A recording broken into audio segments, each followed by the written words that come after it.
অনেকের এই সরকারের মধ্যে অনেকের, প্রধান উপদেষ্টা সহ অনেকেরই নাগরিকত্ব নিয়ে একটা প্রশ্ন আছে। কেউ বলছেন ডুয়াল সিটিজেন, কেউ বলছেন যে না, তারা সেই দেশের শপথ নিয়েছেন, এই দেশে তারা কিভাবে রাষ্ট্র পরিচালনা করবেন। এই বিষয়টা নিয়ে আপনি কোনো কিছু শুনেছেন কিনা, বা আপনার বিশ্লেষণ কি একটু যদি আমাদেরকে বলেন। ধন্যবাদ খন্দকার ইসমাইল। আপনি খুব জি, পার্টিনেন্ট একটি প্রশ্ন বা ইস্যু হাজির করেছেন।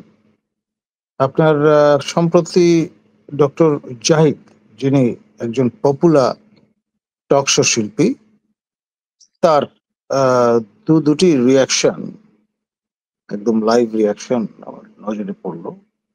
তিনি নানানভাবে আমাদের মাননীয় নিরাপত্তা উপদেষ্টা এবং সম্মানীয় হাই রিপ্রেজেন্টেটিভ জি, খলিল মহোদয়কে নিয়ে খুব তীব্র ভাষায় বেনিফিট অফ ডাউট দিয়ে আহ, সমালোচনা করেছেন।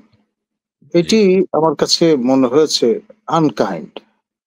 আসলে আপনার ভদ্রলোক দ্বিতীয়বারের মতো যে দেশে তিনি জন্মগ্রহণ করেছেন সেখানে ফিরে এসছেন, এবং তাকে আপনার যে দায়িত্ব দেয়া হয়েছে তিনি তো আর নিজ থেকে নেননি।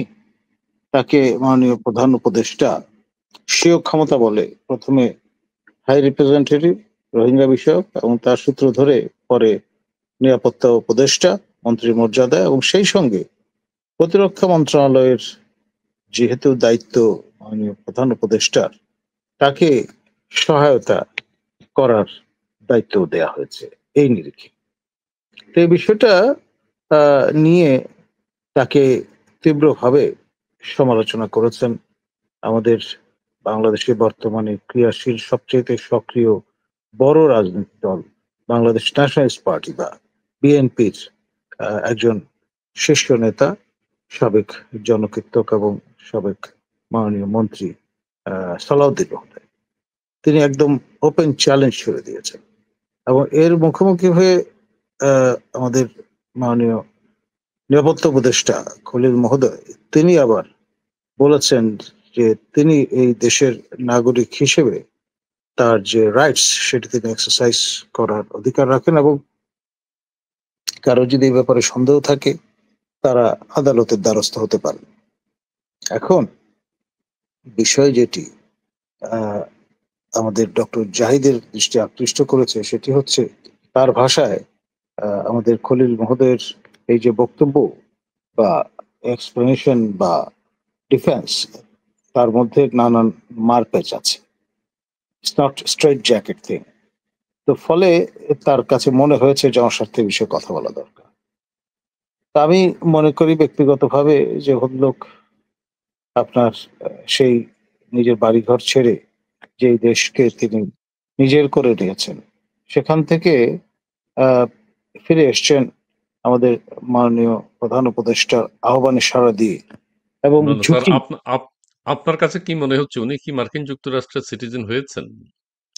তিনি দাবি করছেন যে তিনি হননি, কিন্তু আমি আজ পর্যন্ত যতজন ব্যক্তিকে জিজ্ঞেস করেছি যাদের মার্কিন মূল্যকে আনাগোনা আছে, বসবাস করেছেন কিংবা সেই দেশের নাগরিকত্ব নিয়েছেন, এই ধরনের সবাই এক বাক্যে বলেছেন যে এখানে আপনার সত্যের অপলাপ হচ্ছে।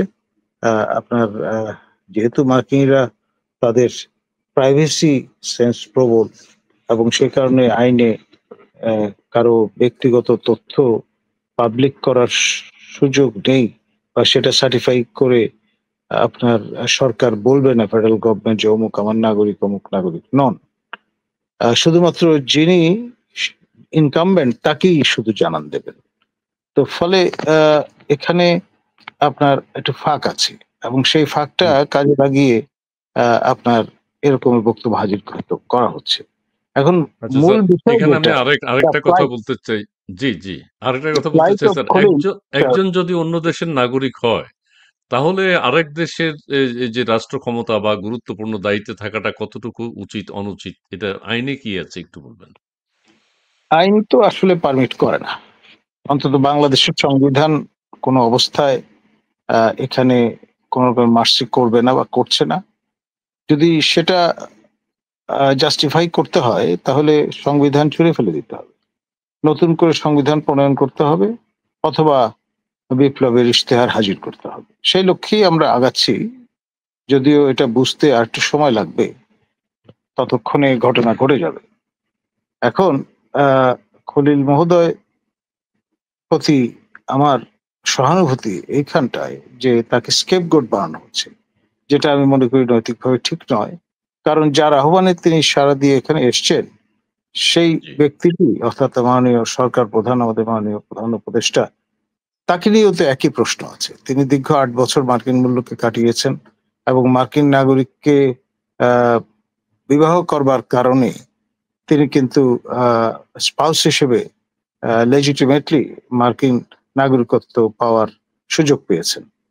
ও ফলে আ হুম, আবার হুম। বসবাস করছেন সম্প্রতি, আমরা জানি যে তিনি এসছেন ফ্রান্স থেকে। রাইট। আয়াতুল্লাহ খোমেনি ফ্রান্সে বসবাস করতেন।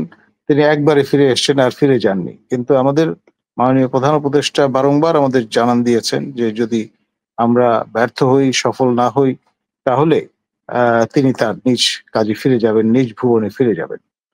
এখন এই রকমের মাইন্ডসেট যার আছে এবং যিনি নিজেই আ এই বড় প্রশ্নবোধক চিহ্ন তার চারপাশে আপনার দাঁড়িয়ে যাচ্ছে, আ সংস্থাপিত হচ্ছে, তাকে বাদ দিয়ে সেটি আড়াল করে আপনার একজন আ নিরাপত্তা উপদেষ্টা, তার উপর আপনার সকল তীর তাকে লক্ষ্য করে ছুড়বার মধ্যে একটি ডেফিনিটলি আ বিষয় আছে যেটাকে আমরা বলি ডাল মে কুচ কালা হ্যায়।